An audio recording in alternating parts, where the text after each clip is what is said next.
नमस्कार मित्रांनो, जसं की आपण या अगोदरच्या व्हिडिओमध्ये पाहिलं होतं की अर्ज करण्यासाठी किंवा नोंदणी करण्यासाठी म्हणजेच रजिस्ट्रेशन करण्यासाठी जी शेवटची तारीख होती ती 29 जानेवारी 2026 होती. परंतु त्यानंतरसुद्धा जी अर्ज नोंदणी करण्याची जी विंडो होती ती ओपन होती.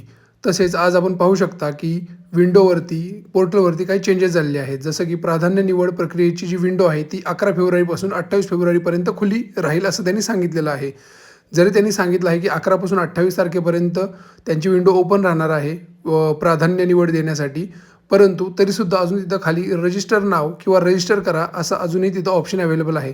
याचाच अर्थ मला असं वाटतंय की अर्ज नोंदणी विंडो ही जोपर्यंत प्राधान्य निवड प्रक्रियेची विंडो चालू होत नाही तोपर्यंत रजिस्टर करण्यासाठी ऑप्शन अवेलेबल राहील.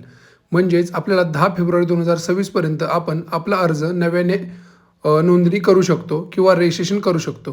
त्यामुळे ज्या लोकांचं काही कारणास्तव काही कागदपत्रांमुळे किंवा काही दुसऱ्या अडचणींमुळे अर्ज करण्याचं राहून गेलं होतं, त्या लोकांना अजूनही ही शेवटची संधी म्हणायला काही हरकत राहणार नाही. या अगोदरी आपण खूप वेळा पाहिलं आहे की सिडकोने त्यांच्या लॉटरीसाठी नोंदणी करण्याची डेट ही पुढे ढकललेली आहे, म्हणजेच मुदतवाढ दिलेली आहे. या लॉटरीसाठी सुद्धा पहिली जी एंड डेट होती म्हणजेच जी अर्ज करण्याची शेवटची तारीख होती ती 14 जानेवारी 2026 होती. परंतु त्यांनी ती वाढवून पुन्हा 29 जानेवारी 2026 केली होती. त्यामुळे त्यांनी घरांची संख्यासुद्धा चेंज केली होती. तसेच अजून खूप सारे चेंजेस त्यांनी केले होते, ज्याच्यामुळे त्यांनी काही अमाऊंटसुद्धा म्हणजेच काही घरांच्या किमतीसुद्धा त्यांनी फायनल केल्या होत्या. तर अशा प्रकारचे खूप सारे चेंजेस केले होते आणि 29 जानेवारी 2026 ही लास्ट तारीख ठेवली होती. परंतु आता आपण 2 फेब्रुवारी किंवा आज पुढं आलेलो आहे आणि तरीसुद्धा अजूनही जी विंडो आहे रजिस्ट्रेशन करण्याची ती चालू आहे. म्हणजेच नोंदणी प्रक्रिया ही अजूनही चालू आहे आणि ती प्राधान्य निवड प्रक्रिया चालू होईपर्यंतही राहील असं मला वाटतं. त्यामुळे ज्या लोकांचं अर्ज करण्याचं राहून गेलं होतं त्यांनी पुन्हा एकदा अर्ज करण्यासाठी किंवा विचार करण्यासाठी काही हरकत नाही असं मला वाटतं.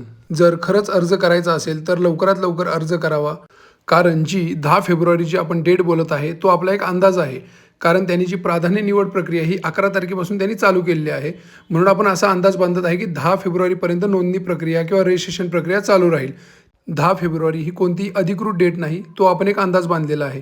त्यामुळे ज्या लोकांना खरंच अर्ज करायचा आहे, काही कारणास्तव राहिला असेल तर त्यांनी नक्की लवकरात लवकर करावा. अर्ज करण्यासाठी लागणारे आवश्यक कागदपत्रे, तसेच अर्ज कसा करावा आणि ही सिडको लॉटरीची स्टार्ट टू एंड प्रोसेस कशी राहणार आहे, तसेच घरांच्या किमती किती आहेत, तसेच आरक्षणातून घर घ्यावं की न घ्यावं याबद्दल असे खूप सारे व्हिडिओ आपण आपल्या चॅनलवर अपलोड केलेले आहेत. तसेच जर आपण आमच्या चॅनलवर प्रथमतः आला असाल तर आमच्या चॅनलला सबस्क्राईब नक्की करा आणि जर व्हिडिओ आवडत असतील तर व्हिडिओला लाईक आणि शेअर नक्की करा. सिडको लॉटरी संदर्भात काही शंका किंवा अडचणी असतील तर आम्हाला कमेंट सेक्शनमध्ये कळवा. आपण त्याचं नक्की निराकरण करण्याचा प्रयत्न करू. व्हिडिओ शेवटपर्यंत पाहिल्याबद्दल धन्यवाद.